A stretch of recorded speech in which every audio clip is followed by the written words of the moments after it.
그래서 만성 B형 간염을 가지고 있는 분은 천천히 아무런 증상을 유발하지 않고 수십 년간 이제 간에 이 바이러스가 숨어 살면서 끊임없이 약간의 그 정도의 차이는 있지만 간이 염증을 일으킵니다. 그래서 만성 간염을 일으키기 때문에 오랜 시간이 지나면서 간경변증, 흔히 간경화라고 알고 있습니다. 간경화 그리고 간암까지도 일으킬 수 있는 그런 굉장히 중요한 질환입니다.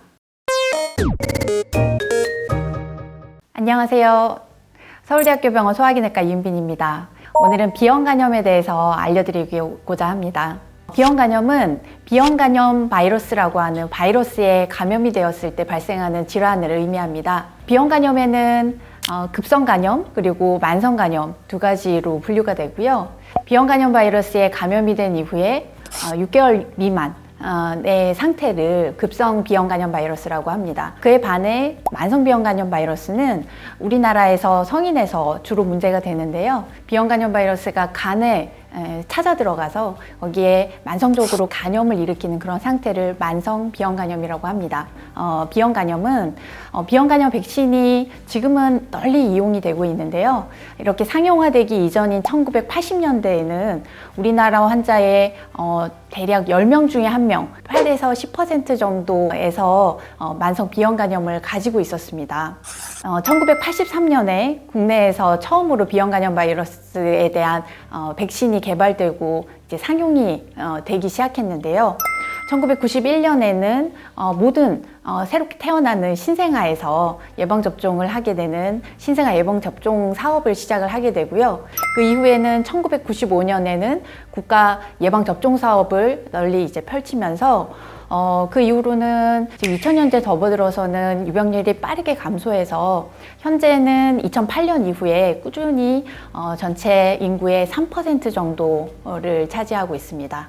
만성 B형 간염은 검사를 해보지 않고 증상만으로는 진단을 할 수가 없습니다. 혈액 검사를 통해서 만성 B형 간염을 일으키는 그 바이러스의 표면 항원이 양성을 보이는 경우에 B형 간염을 진단을 할 수가 있습니다. 만성 B형 간염을 일으키는 이제 B형 간염 바이러스는 어떻게 전파되는지 말씀드리면, 이 B형 간염 바이러스는 혈액을 통해서 전파가 되게 됩니다. 공기종으로도 또 가벼운 악수나 이제 접촉을 통해서 전파되는 것은 아니고요. 가족 내에 B형 간염을 가지고 있는 환자가 있을 때에는 일상생활을 통해서는 전파가 되지 않지만 혈액에 노출이 되는, 예를 들어서 함께 칫솔을 사용한다든지 아니면 손톱깎이를 같이 사용한다든지 면도기, 또 혈액이 묻어서 가족 내 다른 사람에게 전파가 될 수 있기 때문에 가족이 B형 간염 바이러스에 대한 항체를 가지고 있지 않은지, 이미 노출이 되어 있지 않은지 확인이 반드시 필요하고요. 그럼 만성 B형 간염을 가지고 있는 환자는 일생 동안 어떤 일을 겪게 되는지 말씀드릴 텐데요. 만성 B형 간염은 마치 기생충처럼 아무런 증상을 일으키지 않고 이 사람에게 숨어서 살기 때문에 조용히 질환이 진행이 되는 그런 경우가 많습니다. 그래서 만성 B형 간염을 가지고 있는 분은 천천히 아무런 증상을 유발하지 않고 수십 년간 이제 간에 이 바이러스가 숨어 살면서 끊임없이 약간의 그 정도의 차이는 있지만 간이 염증을 일으킵니다. 그래서 만성 간염을 일으키기 때문에 오랜 시간이 지나면서 간경변증, 흔히 간경화라고 알고 있습니다. 간경화 그리고 간암까지도 일으킬 수 있는 그런 굉장히 중요한 질환입니다. 그럼 만성 B형 간염 환자로 살아가면서 어떤 치료를 받을 수 있는지, 또 어떤 관리를 해야 되는지 말씀드리겠습니다. 아직까지는 B형 간염 바이러스 감염증을 완전히 뿌리 뽑을 수 있는 그런 치료제는 개발이 되어 있지 않습니다. 그렇기 때문에 현재로서는 간에 숨어 살고 있는 이 만성 B형 간염을 일으키는 바이러스를 최대한 증식하지 못하도록, 그래서 간의 염증을 최소화하기 위한 그런 치료제를 사용을 하고 있습니다. 이전에 치료 경험이 없는 그런 만성 B형 간염 환자에서 치료를 필요로 하는 그런 환자가 있을 때에는 엔테카비어, 테노포비어, 그리고 베시포비어라고 하는 경구용 항바이러스제를 이용해서 치료를 시작을 하게 됩니다. 아까 말씀드린 이 만성 B형 간염 환자가 일생 동안 경험할 수 있는 일 중에 간경화 그리고 간암이 있는데요. 간경화의 경우에는 항바이러스 치료라든지 여러 가지 관리를 통해서 간경화로 진행하는 것은 상당 부분 막을 수가 있습니다. 간경화로 진행하지 않고도 바로 간암이 발생할 수 있기 때문에 이 간암을 예방하기 위한 철저한 관리가 필요합니다.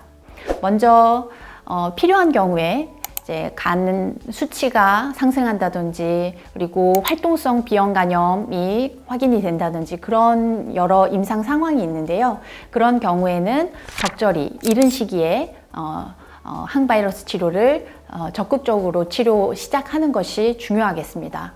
안 그래도 만성 비형 간염이 있어서 힘든 간인데요. 근데 거기에 술까지 마시게 되면 간 질환이 굉장히 빠르게 진행을 하게 됩니다. 그래서 철저한 금주가 반드시 필요하고요. 또 하나는 흡연을 하는 경우에 그렇지 않은 비흡연자에 비해서 훨씬 더 이 간암 발생 확률이 위험이 높습니다. 그렇기 때문에 반드시 금연은 필요합니다. 만성 비형 간염 환자가 이런 당뇨병이라든지 대사증후군을 같이 갖고 있는 경우에는 간암 위험이 상승하게 됩니다. 그렇기 때문에 이 당뇨병을 가지고 있다면 철저한 약물 치료가 필요하겠고요. 고지혈증이나 지방간도 적절한 체중 관리를 통해서 어느 정도 예방을 할 수가 있겠습니다.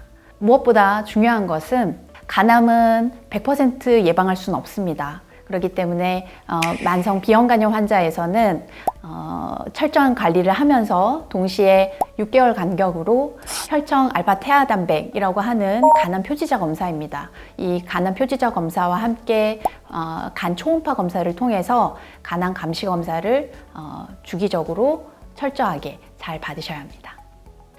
비형 간염에 대해서 많은 것을 아실 수 있는 또 잘 이해하실 수 있는 그런 시간이었으면 좋겠습니다. 서울대학교 병원 소화기내과 이은빈이었습니다. 감사합니다.